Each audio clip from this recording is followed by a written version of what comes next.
Thanks again, everybody, and it's, again, a pleasure to be here and see so many familiar faces. I know last year I was extremely brief. I'm going to try to take a little more time this year, but not too much time because we run a tight ship at the symposium, right, Kirby? So I think the topic today is, what is COGCC doing? And I'm getting a little bit of an echo, and if you are, I'm sorry. I think some of the key organizational things that we're working on is implementation of the 181 rules. We had a very quiet rulemaking year, which I think was a benefit to all of our stakeholders and our staff as we continue to understand what implementation looks like. We came to the legislature with an ask for a significant number of people. Right now we're a 140-person agency, and we asked for an additional 29 people. That's a big percentage growth in a year, and hopefully the long bill moves through and that stays on track. But those people are really designed, and those rules are designed to provide the right customer service and to address reviewing forms, reviewing permits that are coming in the door from industry, as well as reviewing the things like the plugging paperwork that comes to us that you may have just heard about on the last panel, closure of remediation projects, closures of spills, and getting that piece dialed in is critically important, obviously, for the protection of health, safety, welfare, and also returning land to surface owners for different uses.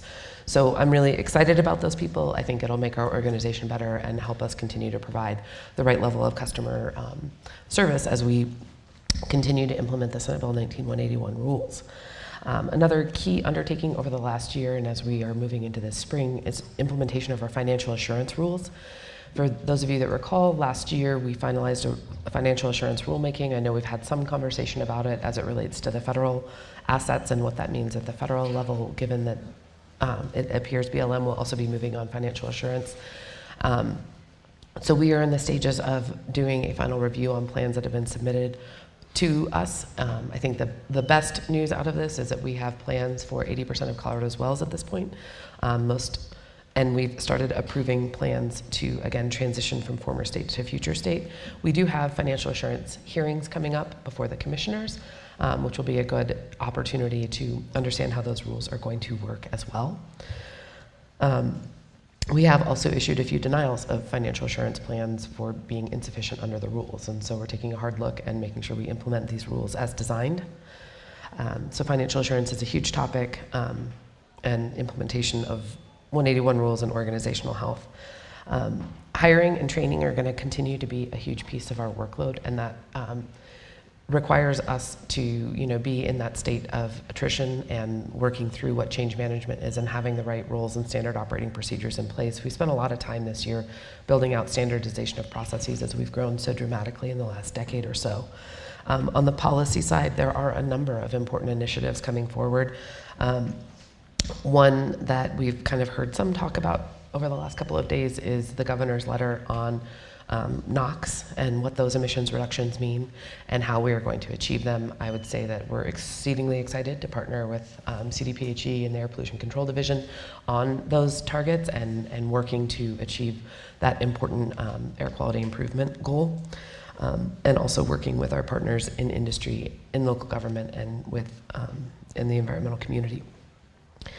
The second governor's letter that is important and is an overarching theme of the work that we're going to be doing the next year relates to the Environmental Justice Task Force, again partnering with CDPHE on those initiatives, making sure that we are continuing to implement it. COGCC got a little bit out in front of the state on this with our first round of rules. We were one of the first adopters of environmental justice, disproportionately impacted community rules. We need to continue to refine those now within the ambit of what the state is doing and making sure we're complementary to that effort and making sure we're continuing to move that forward. Another issue that is moving forward is we have a rulemaking on high priority habitat. We may hear a little bit more about that, but maybe not, but that's going forward, partnering with Colorado Parks and Wildlife. That's focused on the northeast region of the state. One of the other major pieces as we're looking into the next year is a cumulative impacts process. And I think it might be, I know we talked about cumulative impacts yesterday. For those of you who didn't get to hear that, I may recap a little bit. Senate Bill 181 told COGCC to go evaluate the potential for cumulative impacts from oil and gas operations. We implemented rules designed to address that provision in the fall. We adopted rules in 2020. Those rules came into effect in 2021, and now we have a cumulative impacts report in addition to rules within our permitting series to look at cumulative impacts. folks across the state are expressing concern about the way that COGCC has implemented cumulative impacts. That came forward to the commissioners, and the commissioners convened a cumulative impact stakeholder work group that I think will continue to be a place for Colorado to explore what it means to evaluate and address the potential for cumulative impacts from oil and gas operations. We've been running 2 processes in tandem, one to receive information about our cumulative impacts report, and the other to start to stakehold and scope out what a cumulative impact stakeholder group could look like. We're going to be bringing those 2 processes together in April under the leadership of Commissioner Ackerman in particular, and so I'm grateful for his work on that. In addition, there are a number of other, priorities that I alluded to in my earlier remarks, if you heard them, about how does COGCC continue to innovate, to be at the front of energy technologies. How does Colorado provide regulatory certainty to emerging technologies, emerging energy technologies, especially those that involve geology or the subsurface? I remain optimistic and hopeful that we can continue to push forward on things like deep geothermal, that we can continue to push forward on things like carbon sequestration in a meaningful path, and making sure that we have the chance to engage with stakeholders from across the spectrum on what we need to do that well. And also on gas storage, on hydrogen. We want to continue to be cutting edge and understand how Colorado can play a part, and also what is COGCC's role in achieving our greenhouse gas objectives as set forth in the greenhouse gas roadmap. And with that, I will tighten up my remarks to keep us on schedule, and I think turn it over to Brian from CPW.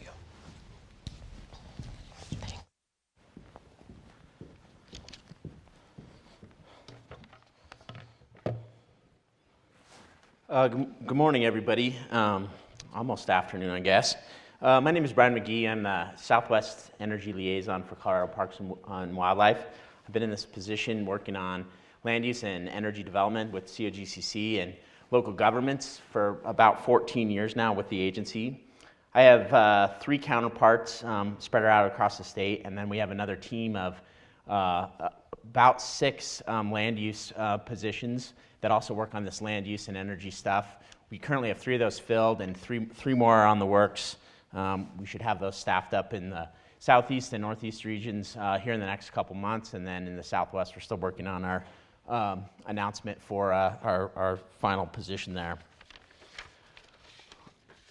So, I want to talk to you a little bit about Colorado Parks and Wildlife and our mission. We are a mission-oriented state agency that is really driven for the purpose of the conservation and management of wildlife. We have roughly 960 species in Colorado that CPW is responsible for their management. And here's the interesting thing.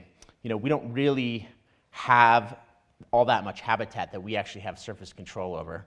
We obviously have surface control over our state parks and some state wildlife areas that are managed specifically for wildlife, but we don't have enough surface ownership to actually really sustain the robust wildlife populations we have in Colorado or the species diversity that we have in Colorado. And the other interesting thing is CPW doesn't regulate. We have no regulatory authority in land use or energy development. And so those are 2 kind of opposing things. You're responsible for the wildlife management, but you don't control the land use. And so how do we, as a state agency, work on conservation of wildlife without any regulatory authority to do so? And really, the strategy that we use is engaging in the process with our partners, with industry, with our federal land managers, with our state agencies, with our private landowners, and the tribes to really work on the conservation of wildlife issues across those jurisdictions. We do have somewhat of a unique relationship with COGCC in terms of that, an elevated regulatory role, I would say, under the SP 181 rules. But the point is that in order to achieve our mission, we have to work with all of you. We have to work with the local governments and all of those that have the regulatory authority and the land management authority. So, to do that, we had to create a common language around with the diversity of stakeholders that we work with and that we need as partners to manage wildlife. We had to create a common language to talk about those wildlife resources and talk about land use and energy development. And I mean development across all kinds of development, energy transportation, housing, all those sectors. And so we coined this term, high priority habitat, for better or worse. And it's really that term so that we can talk about high priority habitats with the BLM, we can talk about high priority habitats with the counties and the COGCC, and really provide consistent statewide recommendations from our agency to those who regulate land use and energy. And those recommendations, those high priority habitat recommendations, like I said, are standardized statewide, with efforts to, avoid and minimize and mitigate impacts to really a subset of those 960 species of where we have enough information where we feel like we can give you a really good, solid recommendation on what to do about that if you have a development proposal within one of those habitat types. And so switching gears a little bit to the COGCC stuff, last year in 2022, out of all the OGDPs, we consulted on roughly about a third, about 30% of the OGDPs fell within high priority habitats. And that doesn't really represent like the work that goes into permitting, and we've been talking about that a lot. But we put a lot of value on the pre-consultation process and the site-specific evaluation with operators and local governments. And I'm so glad that Weld County got to sort of talk a little bit about that. That's really where we are working on what the operator needs to do from their development standpoint. What are the other considerations that they're up against, setbacks and whatnot, and what are the wildlife resources that are there, and what are the best management practices that the operator can employ, and are there other locations that we can use to get that successful project complete from the operator standpoint. And so that pre-consultation process is where we put a lot of value and time and money and effort into engaging with you all so that we're not on the back end of the commission hearing trying to figure it out. That's not our goal. Our goal is to try to figure it out early in the process to sort of avoid conflict. That's the goal. And we avoid conflict from a wildlife standpoint in terms of avoid, minimize, and mitigate. And the rules, the COGCC rules, follow that hierarchy in terms of avoid, minimize, and mitigate. And so I want to talk a little bit about that mitigation piece, because there is some compensatory mitigation requirements in the COGCC rules. And so, of those 20 or so locations that were permitted last year in 2022, 20 of those required direct or indirect compensatory mitigation based on site-specific factors that we evaluated in the field. Operators opted to pay the compensatory mitigation fees for 18 of those 20 OGDP locations, and to date, CPW has collected approximately $357,000 in those compensatory mitigation fees. There's been about $840,000 of compensatory mitigation that's been permitted through the approval of an OGDP, but there's a lag time between when operators are required to remit that fee, and it's 30 days prior to their submission of their Form 42 for their construction of the actual location. So we have a little bit of a lag in terms of when the permits are approved, when compensatory mitigation funds come in, and then also a lag of when we can put that money back on the ground. And the intention is to absolutely put that money right back on the ground as fast as we can so that we can offset those impacts from the development on those resources in those general areas of where that impact has occurred. And regionally, we've been doing conservation planning around that development and looking at what our priorities are in terms of the need for mitigation, and then what projects can we do that would support those priorities for the implementation of that money. In some cases, we've actually, couple different cases, we've actually used those compensatory mitigation fees as grant money match to try to increase our conservation impact with those dollars as we put them back out on the ground, and as we work with our federal and state and private land partners to do that work. We're required to report back to the COGCC on an annual basis on what we're doing in this compensatory mitigation front. And I think the intent is to put that report incorporated into the cumulative impacts report, so stay tuned there. Finally, just the last couple updates that might be of interest to you all. We are working on a statewide habitat connectivity plan. That effort just kicked off. We are continuing to look at our data in terms of those migration pinch points, which I know some of you are interested in, and we briefed the commission on several months ago, and those migration corridors. And then we're also continuing to work on implementing these crossing projects with CDOT and our partnership with CDOT, and then participating in a lot of the BLM planning efforts in terms of as a cooperating agency and the RMPAs with sage grouse and big game that Doug talked about this morning. And so with that, I think I'll turn it over to Trisha. Thank you.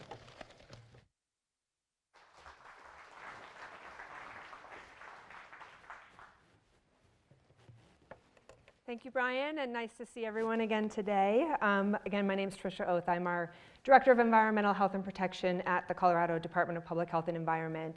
Our department is actually fairly unique in terms of like where our environmental programs fit in an agency in other states. Many are kind of a standalone agency, but we're unique in that ours is joined with our public health programs here in Colorado. And so, for example, our public health programs do things like we're very much involved in the state's COVID response. They work on a lot of things about public health prevention services for things like smoking or STIs or suicide. Also, very much in regulation of health facilities and things like that. But our environmental programs encompasses 4 primary divisions that I oversee. So it's the Air Pollution Control Division, and Michael Ogeltree is the director of that division, and you'll get to hear from him next, specifically on some things that are going on in the Air Division, as well as our Water Quality Control Division, Hazardous Materials Waste Management Division, and our Division of Environmental Health and Sustainability. So that group does things like food safety, concentrated animal feeding operations, and also houses our toxicology and environmental epidemiology office. So really ensures that our work in the environmental programs is data-driven, public health, protection focused, risk focused.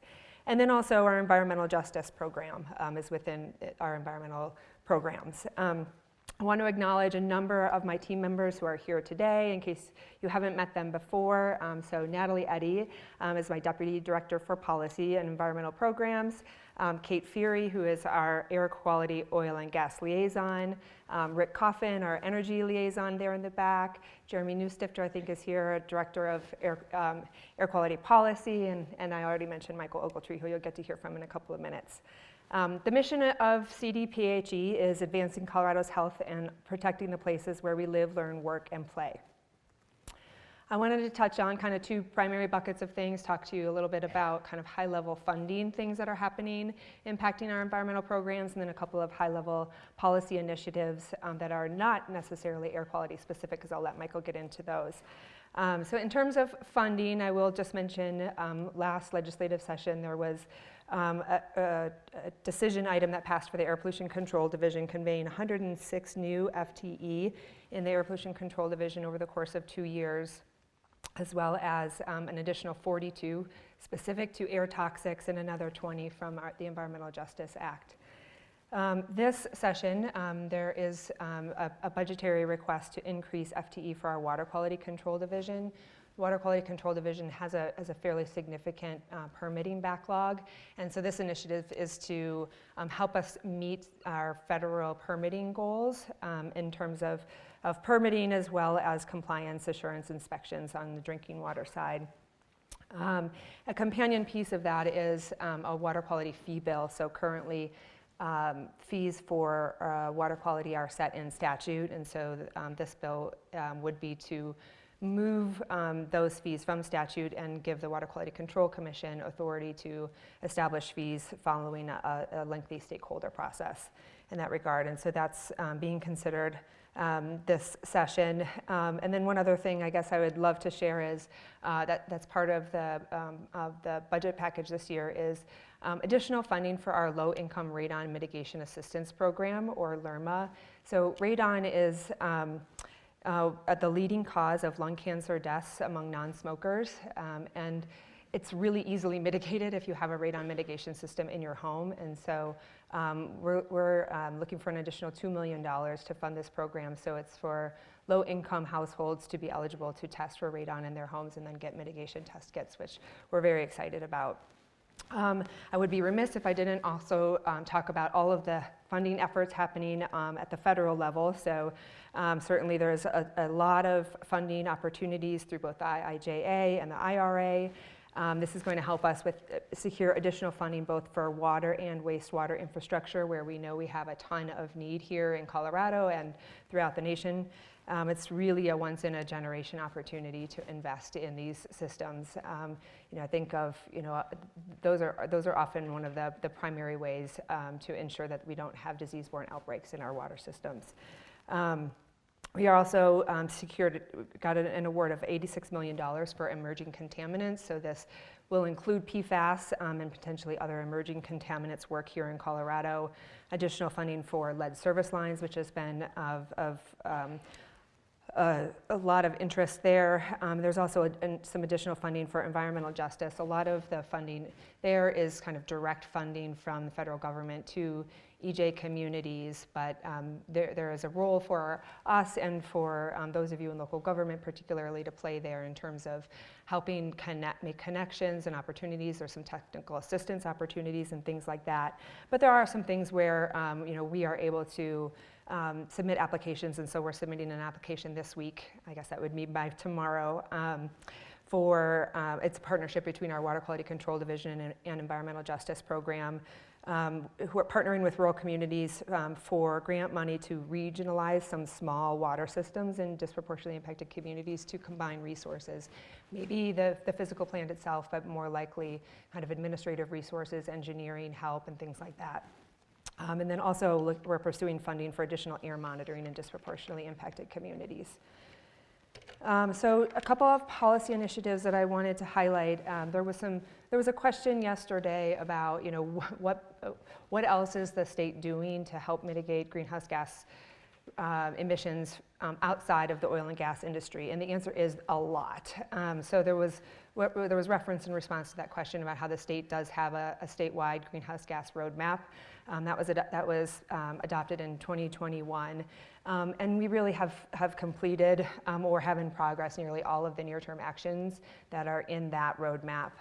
And in some of the sectors, we're actually seeing faster progress than we had anticipated. So one example of that is in the electric utilities sector for the clean energy plans, we're seeing, I think it's like an 87% reduction when we had only anticipated 80% reduction.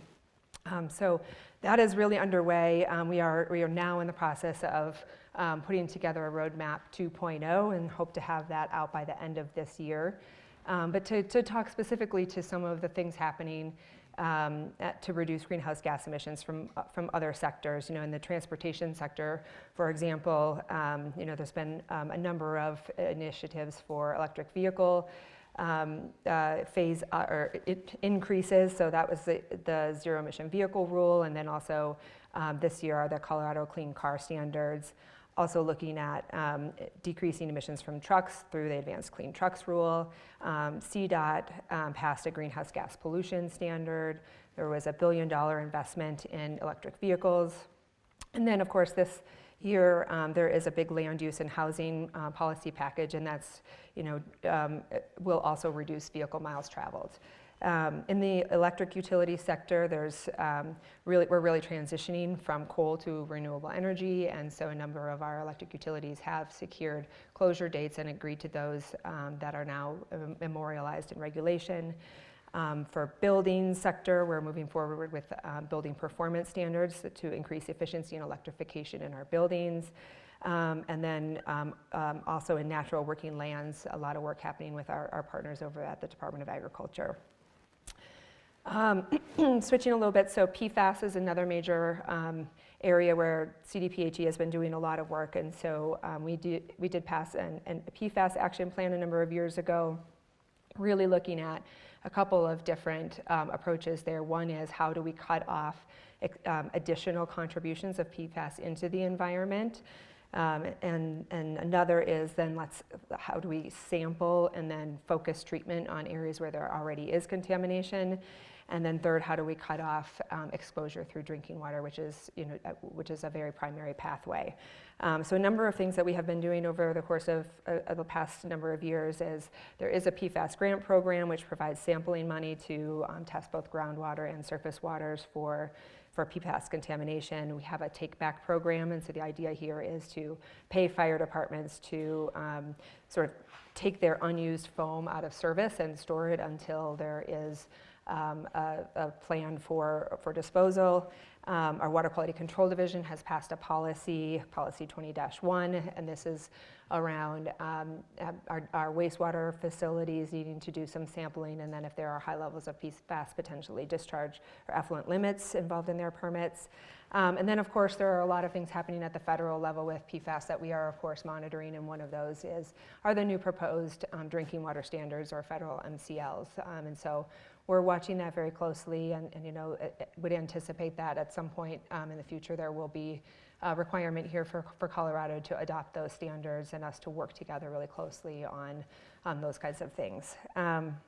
We talked a good amount yesterday about environmental justice. But in addition to the initiatives I was able to raise yesterday in terms of implementation of the task force's recommendations, the grant funding from the advisory board, the work of our ombudsperson, I would also want to mention that CDPHE has entered into a memorandum of understanding with EPA Region 8 on environmental justice in our compliance assurances area. So this is around, how do we work together jointly as agencies to prioritize inspection and compliance assurance work for sources in disproportionately impacted communities? How do we share information with the public? How do we be more transparent around our compliance work in disproportionately impacted communities? Another is that EPA at the national level has decided that they're doing kind of a proactive review of CDPHE's compliance with Title VI of the Civil Rights Act. So they have requested some information from us in the course of that review. We have provided that information last week, and those discussions are ongoing. And then I would just note that environmental justice is a huge emphasis of EPA, and in almost every conversation that we have with them, environmental justice is a component of that conversation, and in many of their comments on any of our permits, we are getting questions and pushes from them to really be taking into consideration environmental justice in our determinations and decisions. Last two quick things that I would mention, of course, is our work with COGCC and our consultations on OGDPs and CAPs. So we have been working together and have updated our guidance on how we go about that consultation work, and I would say, kind of two primary updates there. One is around really clarifying and conveying that we at CDPHE are taking a risk-based approach to the work. And two, around collaboration and early communication, so that between CDPHE, COGCC, the operator, the local government, and any others affected entities in the area, really looking for early and often communication in that realm. And let's see. The last thing I guess I would mention is, I guess Julie acknowledged, and I will acknowledge as well, that the governor has sent our agencies a letter, including with a directive for our agencies to work together on some NOx reductions, and we are certainly collaborating, meeting weekly amongst our teams to really make sure that we deliver on reaching those goals, and we know that that's going to take partnership with you all as well. So with that, I will turn it over to Michael Ogeltree. Oh, thanks.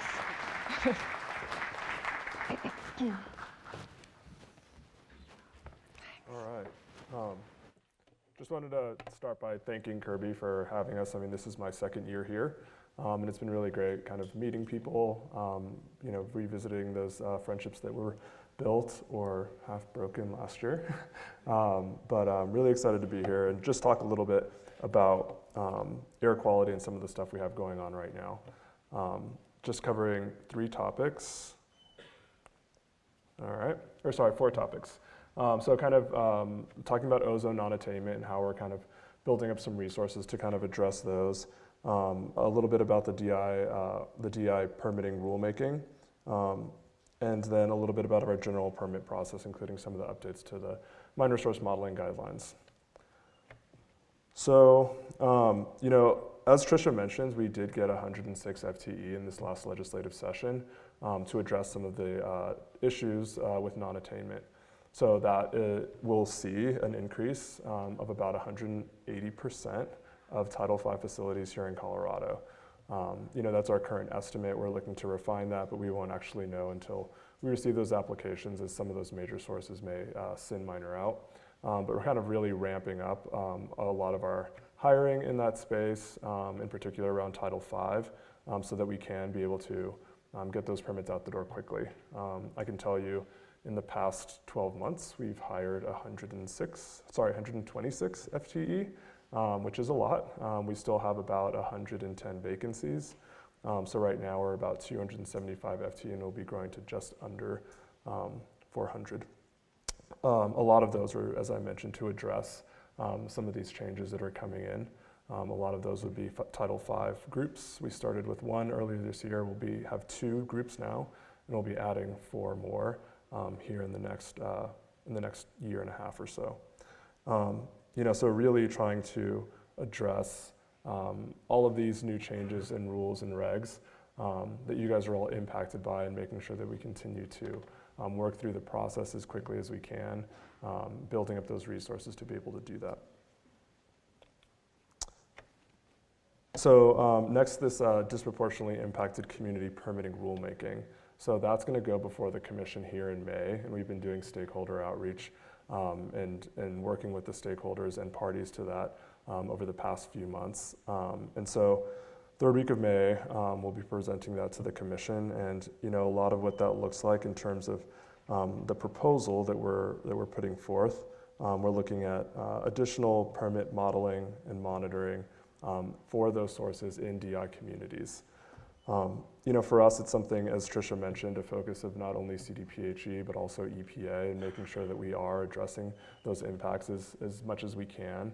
And so through this rulemaking, we'll be looking to have flexibility for sources to be able to find ways through permit modeling as well as monitoring to be able to address some of those concerns that we've been hearing from communities, and really be able to address some of those disparate impacts in those communities. I'll just mention that we're looking at volatile organic compounds, NOx, PM, and then some HAPs, in particular benzene, toluene, and ethylbenzene, to do the monitoring. And there are different ways with some of these next generation air monitoring technologies to be able to do that in a cost-effective way. So this is a little bit about the general permit process. So kind of really looking at additional requirements for issuing general permits. So those include things like the new Form 114A that was started being put into use in September to make sure that as entities are applying for general permits, that we have a process in place to make sure that we're ensuring that we're not adding or contributing to a NAAQS violation. The permit modeling, those guidelines were updated and put out for public comment, I think about a week ago now.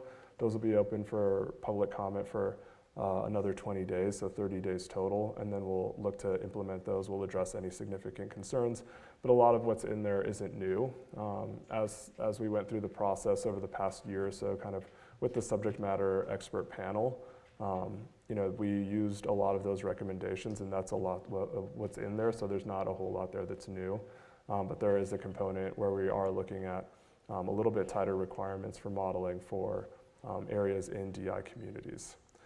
So in the interest to leave a little bit of time for Q&A, I'll end with this one and invite the rest of my panelists back on stage. And we have about 10 minutes for Q&A.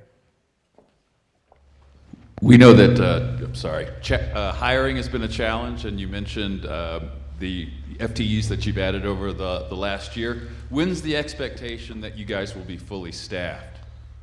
Yeah, so it'll be about over the next 2 years or so.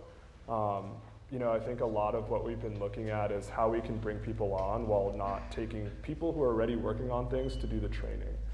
That's something we've been very, so that's just been a bit of a challenge, right? So what we've been doing is working creatively to not take away resources away while still bringing people on. So we've worked with some of the more experienced people who have maybe retired, bringing those people back on so they could do the training and not slow down the process, but build that capacity as we're continuing to grow. But in the next two years or so, we'll be continuing to hire, hopefully at the same pace, although it's been challenging. But kind of really making sure that we are doing it in a thoughtful way and not just bringing in a ton of people without having resources for the training that's necessary to be able to really be able to execute on the complex work that we do.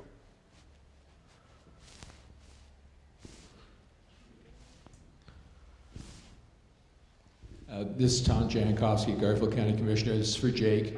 We're a cooperating agency with BLM on their wildlife corridor EIS, and you mentioned that the state is doing a corridor study for wild game and big game. So is that in coordination with what the BLM is doing? And are the local governments going to have a chance to see what's being proposed in their counties? Yes. I think that's for me. So there's kind of two pieces to that. So the BLM is doing their big game RMP amendment, and we are working also as a cooperating agency on that, and have given them some migration corridor information and that pinch point stuff that I mentioned, those locations of where those pinch points occur, for them to incorporate those pieces into the analysis of their EIS. There's also another process that is the wildlife habitat connectivity and habitat plan. It's a statewide plan that's undergoing, and so we just kicked that one off, and so that will also have another. We're getting motions from the back. We should go this way, I think. We're also getting, having a big stakeholder process with that, and going to be engaging on what that habitat connectivity plan looks like. So two parallel processes that both have public engagement pieces. Tyson Johnson with Gunnison Energy again.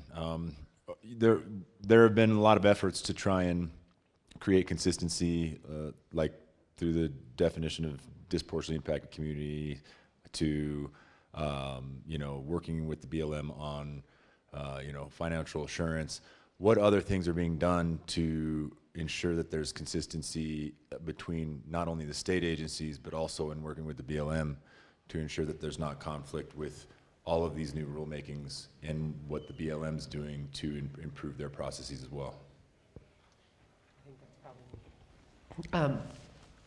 I think that's a great question, and I think that our organization, COGCC, has been less engaged as a partner as it could have been with BLM. And just last week, I think we kicked off a really critical meeting, and I thank the partners from BLM who are sitting right in front of you, Tyson, for their leadership on this issue, for bringing us together and putting us on a path to have better coordination and collaboration on exactly those points.